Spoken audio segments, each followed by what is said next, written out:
Alex contacted me through a social media website for filmmakers and asked me if I wanted to join in on the project.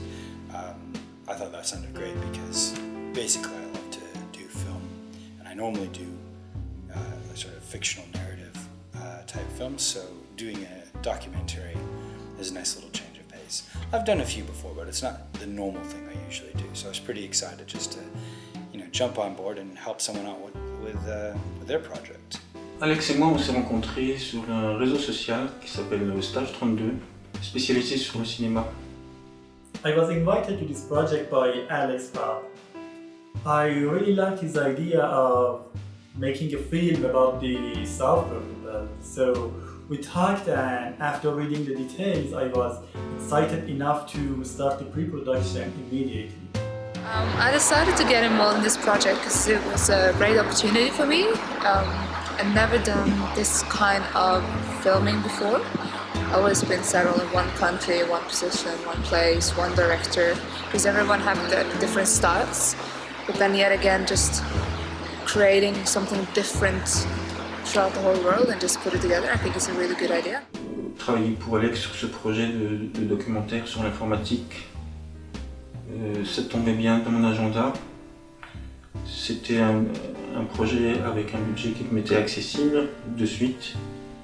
Et puis voilà, on a enchaîné, on a fait connaissance petit à petit.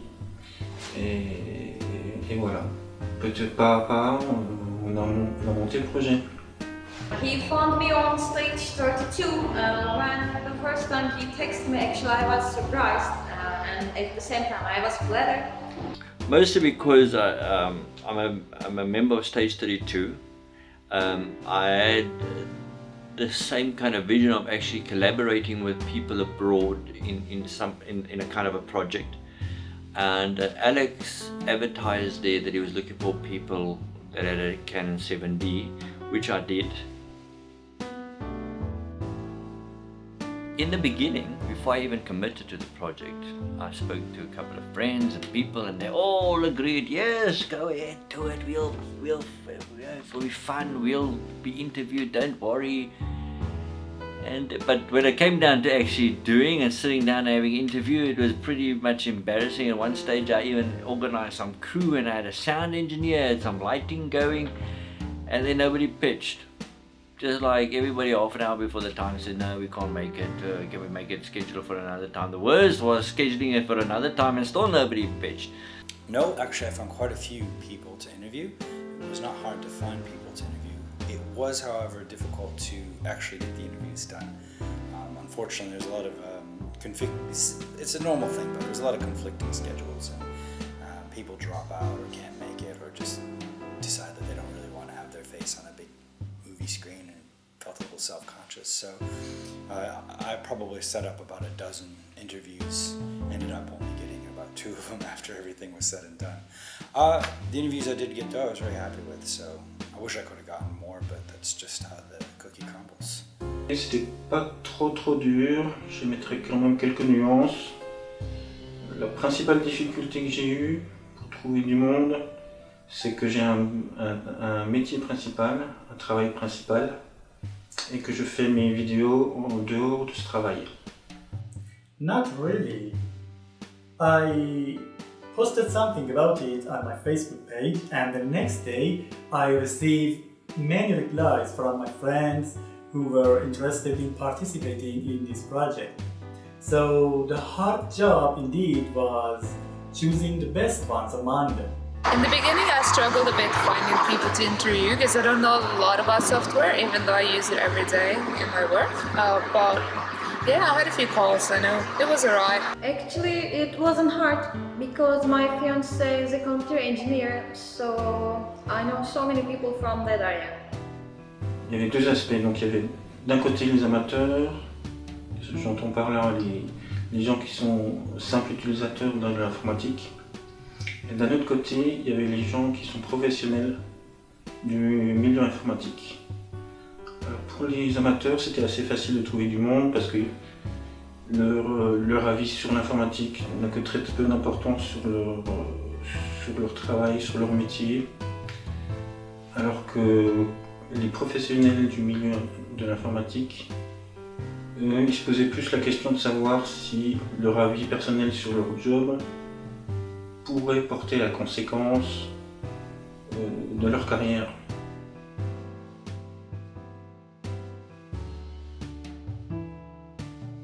Yes, I would.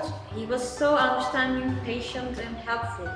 I definitely hope not just to work with Alex Bock, but other directors around the world on similar projects like this. Absolutely, I think Alex is pretty neat. I really like that, especially with an indie filmmaker, someone who just gets out there and makes films and gets people involved.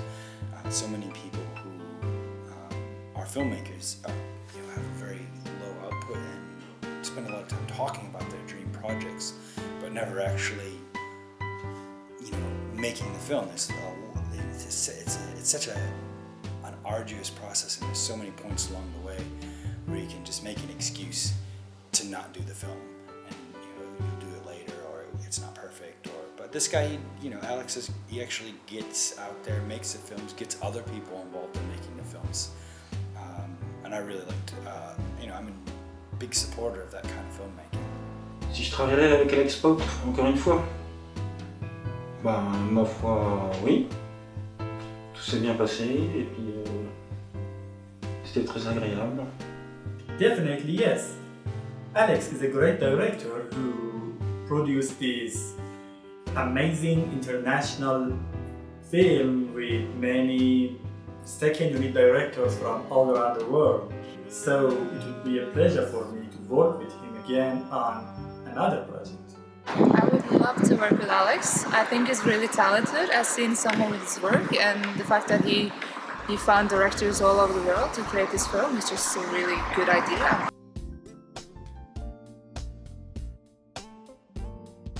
I think it's going to be a huge film because we have been filming around the world, so we have a lot of countries represented in the film.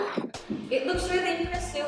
People from all over the world working for one purpose. In the beginning, I sort of tried to imagine what was going on in the project, but then I took a conscious decision not to actually try and envisage or imagine anything, and keep an open mind and just try and stick to what Alex was asking me to do.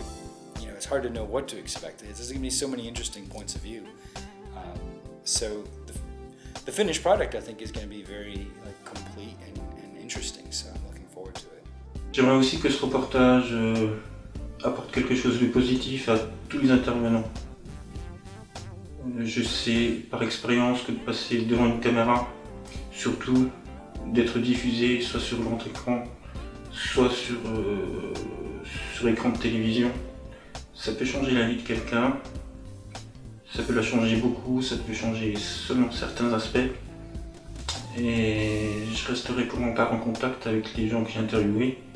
J'essaierai de prendre garde à ce que ce documentaire, sa diffusion, leur soit bénéfique. It's always exciting to see the different parts of a film come together into life in the editing rooms. And in this case, in this film, it is even more exciting because there are many parts that have been shot by other filmmakers in other countries. I think it would be a really amazing, really exciting movie at the end.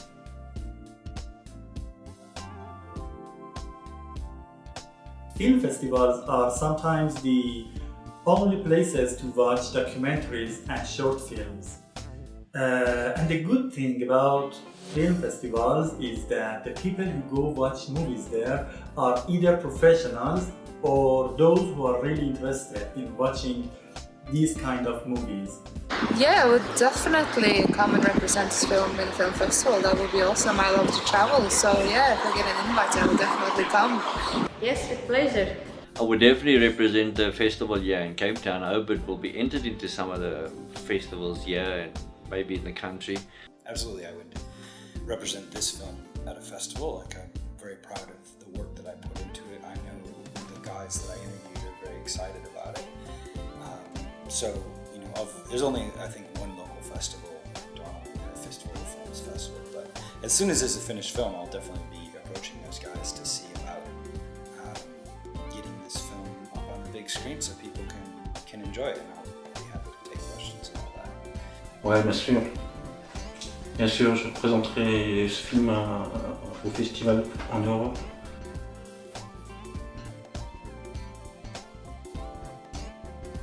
Ça m'a plu, comme toutes les vidéos que je fais, ça m'a plu parce qu'il faut constamment improviser, trouver ce qui manque, s'il manque une lumière, s'il manque un spot, il faut s'aider de la lumière du jour, il faut placer les objets pour donner une signification, etc. It was really interesting to hear different answers to the same questions. In my segment, I interviewed with 4 people, and even comparing their answers with each other was really exciting. And I know there are other people in other countries who have answered to the same questions. I just can't wait to hear what they have said. I didn't know a lot about software, so I've been learning a lot after making this film. I also opened my eyes to this kind of making of film by filming in different countries, different directors, cinematographers, different style of lighting. Everything is very different, and I think it's going to be really cool. If we look at the world, I really had fun and I experienced new things. It was a nice time. Yeah. It wasn't as easy as I expected. A lot of things went wrong. A lot of things I didn't know. What I thought was going to be easy just didn't happen. It was challenging and fun and educational, and that's what you want. That's why I even, look for, that's why I'm excited to do projects for other people, because it's taking me outside of my comfort zone. I'm not doing something that I'm totally in control of. I'm doing a different type of filmmaking than I'm used to doing. So just as a filmmaker, that's massively beneficial for me. You just learn so much just getting behind the camera and doing something different. I had fun, I suppose. A lot of frustrations, but I would put the frustration down to the fact that I still enjoy doing it.